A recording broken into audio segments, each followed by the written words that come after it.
Thank you so much for being here. I just got to shout out Angela McEwen and Emily Taman, incredibly powerful women. Angela McEwen is an economist, understands a lot about what's going on, and will be an amazing addition to our caucus because of that, and has understood the plights of working class people, and is going to be a strong voice to represent them. Emily Taman, environmentalist, human rights activist, someone who's taken big polluters to court. Another powerful addition to our team. Really excited to have these amazing quality candidates on our side and on people's side. And just like Emily was saying, and Angela has said in the past, housing is a big concern. A lot of people are struggling to find housing. We're here at this beautiful housing, nonprofit housing development where there's an option for people to find housing that is affordable. But this center or this organization hasn't received the funding they need to do all the repairs. They had to pay for some of it out of pocket on their own, and they wanted and they needed some support, and they haven't received all the support they need. And then we look at what's going on. When people cannot find a place to live, they're struggling with housing, and then we hear Mr. Trudeau talk about that there is a housing crisis, with more of those pretty words, acknowledging the problem, but then when it comes to the actual solving of the problem, empty promises. And what we're seeing is we've just learned from the Parliamentary Budget Office that in fact this bold housing strategy that Mr. Trudeau announced, it amounts to less than what the Harper government spent. And that's really what I want to focus in on. Well, Mr. Trudeau talked a good game. It's a lot of empty promises because it's, according to the Parliamentary Budget Office, Mr. Trudeau has spent 19% less in portion to GDP than Mr. Harper did on housing, 19% less. So that means the economy is doing better. Things are getting better in terms of the economy, but they're not better for everybody. They're better for the very top, the people who are very wealthy. They're seeing an economy and a GDP that's growing, but people who need housing are seeing less investments by this government, by the Liberal government. And that's really troubling to me. Donc, on a vu déjà des belles paroles de M. Trudeau, mais pas des actions concrètes. Et ici, on a un grand exemple de ça. Avec une crise de logement, beaucoup de monde font face des grands défis de trouver des logements abordables. On a parlé avec les gens ici qui me disent que oui, c'est un grand problème. Je parle souvent avec les familles qui me disent qu'elles ne peuvent pas trouver des logements abordables. Et M. Trudeau donne des belles paroles. Il dit oui, il y a une crise de logement. Mais qu'est-ce qu'il fait? Il a annoncé une grande stratégie, mais les résultats, c'est quoi? Il a, en fait, à cause de ce que le directeur Parlement du budget, ils ont dit que le gouvernement libéral de M. Trudeau, ils ont dépensé 19% moins en pourcentage de PIB que le gouvernement de M. Harper. Donc, en fait, l'économie, ça bouge, mais ça bouge pour les plus riches, pas pour monsieur, madame, tout le monde. Et le gouvernement a dépensé moins de ressources pour s'attaquer à la crise de logement. That is unacceptable. We know that we need to do a lot more. And that's why we're committed to building 500,000 new homes, to support renovations for families in their homes and no-cost renovations to lower their cost of energy, to lower their emissions, and help create jobs. We know that we can do a lot more. We're committed to doing that. We've got to call out Mr. Trudeau for his false words and empty promises. Merci beaucoup. Hi. It's Annie Bergeron-Oliver with CTV National News. You talked about building 500,000 homes, and I believe in the platform it says in 10 years. How exactly do you intend to do that? What measures would you put in place immediately to make sure that those homes get built? So it's really a matter of choices. If you look at the past year, Mr. Trudeau didn't really cost out how he could afford a $14 billion corporate tax cut in the fall economic statement, a tax cut that went to the wealthiest corporations to purchase corporate jets and limousines. He didn't cost out buying a pipeline for $4.5 billion. That's $20 billion of public money spent on the wealthiest and the most powerful, not helping Canadians. We would make different choices. We would make housing a priority. We would spend more and do it immediately. And we're going to have a lot more to say, a lot more announcements around how we're going to do this. But it's a matter of choices, and we're going to do it. In the platform, it also says that a federal investment will begin with $5 billion in additional funding. Where are you going to find that $5 billion on day one of an NDP government? Different choices. I mean, we look at the past track record, choices have been made that have given billions of dollars to the wealthiest instead of giving it to people who need it. Our choices are going to be different because our priorities are different. Our priorities are the people behind me, the families that need affordable housing, the people that tell me that they cannot find a place to live. They deserve a government that puts them first. It doesn't work for those at the very top, it works for them, and that's what we're going to do. Monsieur Singh, Christian Noël de Radio-Canada, vous dites dans la plateforme que vous allez aider les familles à payer leur loyer. Quelle famille, quel genre d'aide et de quelle façon vous allez leur donner? Ça, c'est une grande annonce qu'on va faire dans l'avenir. Je peux dire que c'est une priorité pour moi, mais si vous pouvez me permettre, si vous pouvez attendre, on va avoir une annonce sur comment on peut faire ça et ça va être comment, parce que ça, c'est un grand engagement pour nous. Au niveau de la campagne nationale, on parle beaucoup de risques d'interférence étrangère. Les partis reçoivent de l'information. Quel genre d'information vous avez eu? Quel genre de risque pour votre campagne? Et quelles sont les mesures que vous prenez pour les contrer, s'il vous plaît? Donc, oui, il y a un peur de ça. Et on a eu des briefings. Dans notre cas, c'était Jesse Calvert de notre équipe qui a reçu les briefings sur cet enjeu. Donc, on sait qu'il y a un peur d'interférence étrangère. Ça existe. On a eu des exemples de ça dans les autres pays comme les États-Unis. Donc, on va faire attention, on va rester attentif et on est en train de recevoir plus d'informations sur ce qui est arrivé. Et on peut vous donner plus de détails avec M. Calvert qui a reçu le briefing. Donc, c'est quelque chose que dans notre équipe, M. Calvert a reçu l'information. Donc, on peut vous connecter avec M. Calvert pour vous donner ce qu'on a reçu comme information. Hi, Mr. Singh. Good morning. Hi. Hi. I just want to follow up on one of the questions earlier. So, Sure. $5 billion in the first year for housing. That's a big chunk of cash. Yes, it is. And I'm sure you figured out where to find that money. Can you give me the specifics on that? Yeah, so I mean, looking at the past year, I just want to give you the contrast. The previous government did not give you any sort of budgeting or costing for spending $14 billion to give the wealthiest corporations the opportunity to buy corporate jets and limousines. That is not a choice we would make. Instead of that $14 billion blank check that Mr. Trudeau wrote to the wealthiest corporations, we're saying we need to invest in housing.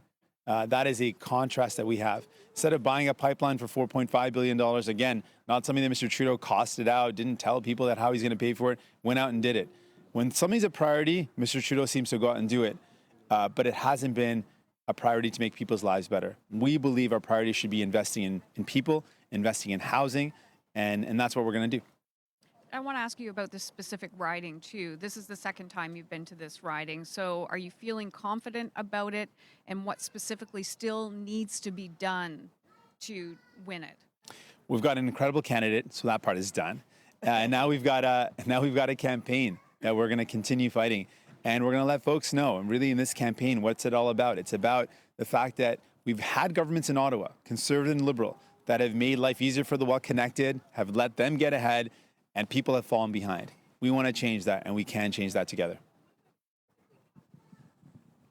Well, I mean, we look at the track record of this Liberal government. You know, as the environmental minister, the environmental commissioner has reported on the past 4 years of Liberal government and said they failed. They failed to act. They failed to do anything significant to reduce emissions. And they are not meeting their Paris targets, and they're not doing what's needed. Effectively, the Liberal government's said a lot of nice things and hasn't delivered. And that's a message that we're taking to people, that they might say some nice things again in this election. I'm sure they will. They're going to say a lot of nice words, but how can you believe them? How can you trust them? After 4 years, people's lives have not become better. People's lives are still in a position where they're struggling to find housing. The housing crisis hasn't improved. We're going to change that because we're going to make better choices. Oui, bonjour, M. Singh, Hélène Buzetti du Devoir. Aujourd'hui, Bonjour, c'était longtemps. le gouvernement Legault fera part de ses demandes aux chefs fédéraux. Vous avez parlé de l'immigration. Une des choses que M. Legault désire, c'est avoir le droit d'imposer un test des valeurs comme condition pour devenir citoyen et de pouvoir réduire certains seuils d'immigration dans certaines catégories. Si vous êtes premier ministre, laisseriez-vous le Québec faire ça? Non, ce n'est pas où on va mettre nos efforts. ce qu'on va faire, c'est de donner plus de ressources pour l'intégration. Et quand j'ai parlé avec les gens au Québec, le grand enjeu, c'était intégration. Et avec les chiffres de la vérificatrice générale du Québec, quand on parle des nouveaux arrivants, elle a dit que la grande barrière, c'était le manque de ressources pour la francisation. Et si quelqu'un n'a pas la langue et accès aux ressources pour apprendre la langue, ça crée une grande barrière pour mieux contribuer dans la société, de mieux intégrer. Donc, tous les nouveaux arrivants, nouvelles arrivantes veulent contribuer. Donc, ce qu'on va faire, c'est de mettre nos efforts pour mieux financer la francisation. On a annoncé une grande augmentation de le financement, 73 millions de dollars qu'on va mieux investir pour aider la francisation. Monsieur Legault va vous demander spécifiquement cette possibilité de faire un test de valeur. Pourquoi ne voulez-vous pas le faire? Parce que je ne pense pas que ça, c'est la meilleure façon de s'assurer que quelqu'un peut prendre le français. Par rapport les résultats, le rapportage de la vérificatrice générale du Québec, elle a dit que c'est un manque des ressources de francisation, un manque des courses, un manque de flexibilité des courses de français. Ça, c'est le problème. Donc, on veut aider ça. On veut aider la mieux intégration en donnant plus de ressources pour avoir mieux accès aux ressources pour prendre les courses en français. Monsieur Singh, ma collègue vous parle, à l'inaudible, la presse canadienne, ma collègue Bonjour. vous parle de test de valeur, vous lui répondez francisation. Oui. Mais la question est sur le test des valeurs. Quel est le problème que vous avez avec un test des valeurs, pas la langue, pas l'apprentissage de la langue, des valeurs, un test des valeurs au Québec? Pourquoi vous ne voudriez pas que le gouvernement du Québec fasse un test des valeurs? Donc, j'ai dit, c'est quoi mes valeurs? Mes valeurs, c'est de mieux aider la francisation. Je ne suis pas d'accord avec le test de valeur. Je suis les résultats, les conseils des vérificatrices du Québec qui disent le problème d'intégration, c'est une barrière de la langue. Et ça, c'est où je vais mettre mes efforts. Sûrement que M. Legault va aussi vous demander la déclaration d'impôt unique. Vous avez déjà dit non. Pourtant, dimanche, vous disiez vous voulez être les partenaires, vous voulez donner à peu près tout ce qu'il veut au gouvernement du Québec. Pourquoi? Essayez de leur expliquer pourquoi vous ne voulez pas leur donner la déclaration d'impôt unique. Donc, c'était nous qui, en fait, en avons proposé cette idée parce que, oui, c'est pas juste que les gens au Québec ont besoin d'avoir 2 rapports des impôts. Je sais que ça, c'est tellement frustrant, c'est difficile, mais quand on a vu la façon de le faire des conservateurs et ce qu'on en a évalué, la façon de le faire, ça menaçait beaucoup des emplois. Et en particulier, les emplois dans les régions où ces emplois sont vitaux, donc tellement importants. Donc, à cause de ça, on ne veut pas menacer les emplois. C'est important de garder ces emplois. Donc, ça, c'est pourquoi on dit qu'à ce moment, il n'y a pas une façon pour régler cette question en ne pas menacer les emplois. Mr. Singh, Lee Berthiaume from the Canadian Press. You've made a lot of promises, including one today, that are going to cost the government money. What is your plan for eventually balancing the budget, and do you have a timeline? So our plan is to take the resources that we use as a federal government very seriously and take people's contributions, people's tax contributions very seriously. And to do that, what we're going to do is not give away billions of dollars to wealthy corporations, as Mr. Trudeau has done. The deficit that we have right now is being run not to invest in significant programs. There hasn't been significant investments in housing. We've given the example that, in fact, it's 19% less than what the Harper government has invested as a portion of GDP. So there's not been more investments in social programs. It's really been a massive number of tax cuts to the wealthiest. And so we wouldn't do that. What we would do instead is on the revenue side, we would make decisions that increase the amount that the wealthiest contribute. The people at the very top are going to have to contribute more. We're going to close tax loopholes. Offshore tax havens, on some reports, account for as much as $23 billion of lost revenue. We're going to close those opportunities and make sure that people are contributing more. We're going to close CEO stock option loopholes, and we're going to put in place a super wealth tax so that the people at the very top who've got fortunes of more than 20 million pay their fair share. With these measures, we're going to increase revenue, and we're going to use the revenue towards programs that actually invest in our country. Things like universal pharmacare, which we know will actually create a savings, according to the Parliamentary Budget Office, of $4.2 billion. So we're making investments in people that are going to save money, because we know that if we invest in people, we build a better future. Timeline for balancing the budget. We have laid out a path for us to use our budget seriously and to take people's budgets very seriously, and a path to increase revenue and to make investments in people. We want to take the budget very seriously, and we'll look at what that means in the future. But right now, our priority is investing in some of the crises that people are going through. Hi, Shannon Proudfoot with Maclean's. Given the trajectory of things before the campaign started, I think the consensus was that you and your party really needed a very strong, effective start to the campaign. Do you feel like you've gotten that so far? And what are your priorities for trying to really let Canadians know what you guys stand for, what you have to offer in this moment?